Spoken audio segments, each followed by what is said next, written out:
Primera parte. El ingenioso hidalgo Don Quijote de la Mancha. Capítulo primero, que trata de la condición y ejercicio del famoso hidalgo Don Quijote de la Mancha.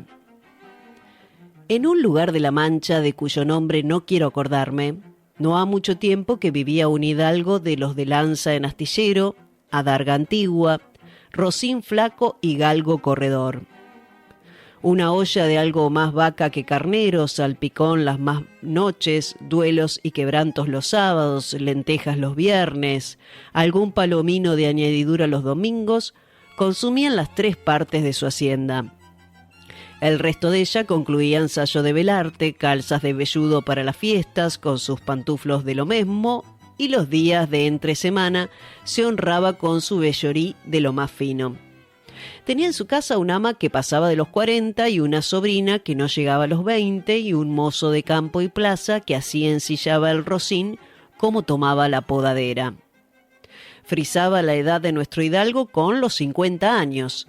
Era de complexión recia, seco de carnes, enjuto de rostro, gran madrugador y amigo de la caza. Quieren decir que tenía el sobrenombre de Quijada o Quesada, que en esto hay alguna diferencia en los autores que de este caso escriben, aunque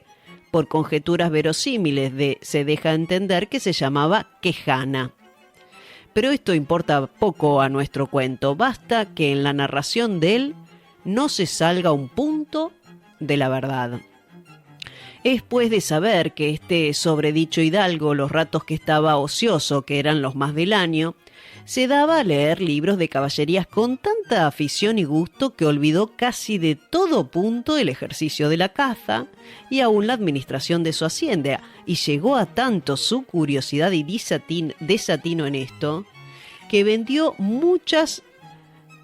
hanegas de tierra de sembradura para comprar libros de caballerías en que leer, y así llevó a su casa todos cuanto pudo a ver de ellos, y de todos ninguno le parecían tan bien como los que compuso el famoso Feliciano de Silva, porque la claridad de su prosa y aquellas intrincadas razones suyas le parecían de perlas.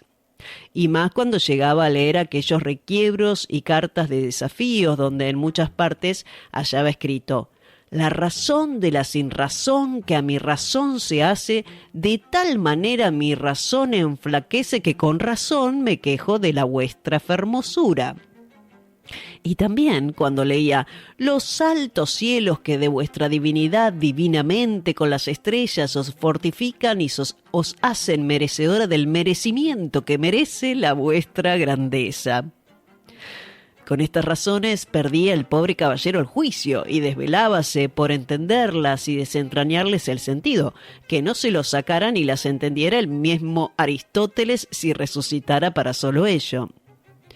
No estaba muy bien con las heridas que don Belianís daba y recibía, porque se imaginaba que por grandes maestros que le hubiesen curado no dejaría de tener el rostro y todo el cuerpo lleno de cicatrices y señales. Pero con todo, alababa en su autor aquel acabar su libro con la promesa de aquella inacabable aventura, y muchas veces le vino deseo de tomar la pluma y darle fin al pie de la letra, como allí se promete, y sin duda alguna lo hiciera y aún saliera con ello si otros mayores y continuos pensamientos no se lo estorbaran.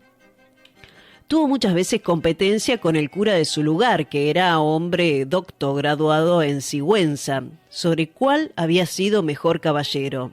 Palmerín de Inglaterra o Amadís de Gaula. Mas maese Nicolás, barbero del mismo pueblo, decía que ninguno llegaba al caballero del Febo, y que si alguno se le podía comparar era don Galaor, hermano de Amadís de Gaula, porque tenía muy acomodada condición para todo, que no era caballero melindroso ni tan llorón como su hermano, y que en lo de la valentía no le iba en saga. En resolución, él se enfrascó tanto en su lectura que se le pasaban las noches leyendo de claro en claro y los días de turbio en turbio, y así, del poco dormir y del mucho leer, se le secó el cerebro de manera que vino a perder el juicio. Llenósele la fantasía de todo aquello que leía en los libros, así de encantamentos como dependencias, batallas, desafíos, heridas, requiebros, amores, tormentas y disparates imposibles, y asentósele de tal modo en la imaginación que era verdad toda aquella máquina de aquellas soñadas invenciones que leía, que para él no había otra historia más cierta en el mundo. Decía él que el Cid Ruy Díaz había sido muy buen caballero, pero que no tenía que ver con el caballero de la ardiente espada, que de solo un revés había partido por medio 2 fieros y descomunales gigantes. Mejor estaba con Bernardo del Carpio, porque en Roncesvalles había muerto a Roldán el Encantado, valiéndose de la industria de Hércules cuando ahogó a su Anteo, el hijo de la tierra, entre los brazos. Decía mucho bien del gigante Morgante, porque con ser de aquella generación gigantea, que todos son soberbios y descomedidos, él solo era afable y bien criado, pero sobre todos estaba bien con Reinaldos de Montalbán, y más cuando le veía salir de su castillo y robar cuantos topaba, y cuando en Alende robó aquel ídolo de Mahoma que era todo de oro, según dice su historia. Diera él por dar una mano de coces al traidor de Galatón, al ama que tenía y aún a su sobrina de añadidura. En efecto, rematado ya su juicio, vino a dar en el más extraño pensamiento que jamás dio loco en el mundo. Y fue que le pareció conveniente y necesario, así para el aumento de su honra como para el servicio de su república, hacerse caballero andante e irse por todo el mundo con sus armas y caballos a buscar las aventuras y a ejercitarse en todo aquello que él había leído que los caballeros andantes se ejercitaban, deshaciendo todo género de agravio y poniéndose en ocasiones y peligros donde acabándolos cobrase eterno nombre y fama. Imaginábase el pobre ya coronado por el valor de su brazo, por lo menos del imperio de Trapisonda. Y así, con estos tan agradables pensamientos, llevado del extraño gusto que en ellos sentía, se dio priesa a poner en efecto lo que deseaban. Lo primero que hizo fue limpiar unas armas que habían sido de sus bisabuelos, que tomadas de orín y llenas de moho, luengos siglos había que estaban puestas y olvidadas en un rincón. Limpiólas y aderezólas lo mejor que pudo, pero vio que tenían una gran falta, y era que no tenían celada de encaje, sino morrión simple.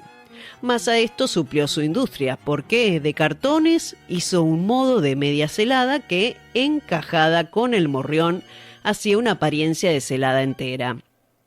Es verdad que para probar si era fuerte y podía estar al riesgo de una cuchillada, sacó una espada y le dio 2 golpes, y con el primero y en un punto deshizo lo que había hecho en una semana. Y no dejó de parecerle mal la facilidad con que la había hecho pedazos, y por asegurarse de este peligro la tornó a hacer de nuevo, poniéndole unas barras de hierro por de dentro de tal manera que él quedó satisfecho de su fortaleza y, sin querer hacer nueva experiencia, la disputó y tuvo por celada finísima de encaje. Fue luego a ver a su Rocín, y aunque tenía más cuartos que un regal y más tachas que el caballo de Gonela, que tantum pellis et ossa fuit, le pareció que ni el bucéfalo de Alejandro ni Babierca el del Cid con él se igualaban.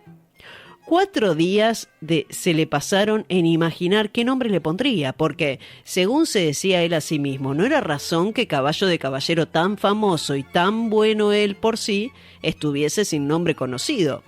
Y así procuraba acomodársele de manera que declarase quién había sido antes que fuese de caballero andante y lo que era entonces, pues estaba muy puesto en razón que, mudando su señor estado, mudase él también el nombre y le cobrase famoso y de estruendo, como convenía a la nueva orden y al nuevo ejercicio que ya profesaba.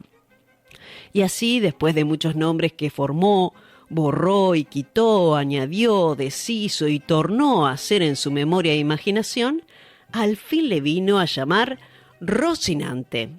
Nombre a su parecer alto, sonoro y significativo de lo que había sido cuando fue Rocín, antes de lo que era antes y primero de todos los rocinos del mundo.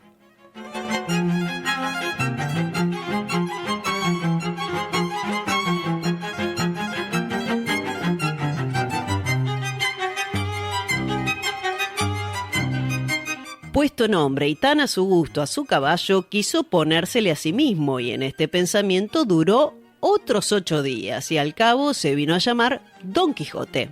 de donde, como queda dicho, tomaron ocasión los autores de esta tan verdadera historia, que sin duda se debía de llamar Quijada y no Quesada, como otros quisieron decir. Pero acordándose que el valeroso Amadís no solo se había contentado con llamarse Amadís a secas, sino que añadió el nombre de su reino y patria para hacerla, y se llamó Amadís de Gaula, así quiso, como buen caballero, añadir al suyo el nombre de la suya, y llamarse Don Quijote de la Mancha, con que a su parecer declaraba muy al vivo su linaje y patria, y la honraba con tomar el sobrenombre de ella. Limpias pues sus armas, hecho del morrión celada, puesto nombre a su rocín, y confirmándose a sí mismo, se dio a entender que no le faltaba otra cosa sino buscar una dama de quien enamorarse, porque el caballero andante sin amores era árbol sin hojas y sin frutos, y cuerpo sin alma. Decíase él: si yo por males de mis pecados o por mi buena suerte me encuentro por ahí con algún gigante, como de ordinario les acontece a los caballeros andantes, y le derribo de un encuentro, o le parto por mitad del cuerpo, o finalmente le venzo y le rindo, ¿no será bien tener a quien enviarle presentado, y que entre y se hinque de rodillas ante mi dulce señora y diga con voz humilde y rendido: yo, señora, soy el gigante Caraculiambro, señor de la ínsula Malindrania, a quien venció en singular batalla el jamás como se debe alabado caballero Don Quijote de la Mancha, el cual me mandó para que me presentase ante la vuestra merced, para que la vuestra grandeza disponga de mí a su talante. Oh, cómo se holgó nuestro buen caballero cuando hubo hecho este discurso, y más cuando halló a quien dar nombre de su dama. Y fue, a lo que se cree, que en un lugar cerca del suyo había una moza labradora de muy buen parecer, de quien él un tiempo anduvo enamorado, aunque, según se entiende, ella jamás lo supo ni se dio cata de ello. Llamábase Aldonza Lorenzo, y a esta le pareció ser bien darle título a la señora de sus pensamientos, y, buscándole nombre que no desdijese mucho del suyo y que tirase y se encaminase al de princesa y gran señora, vino a llamarla Dulcinea del Toboso, porque era natural del Toboso, nombre a su parecer músico y peregrino y significativo, como todos los demás que a él y a sus cosas había puesto.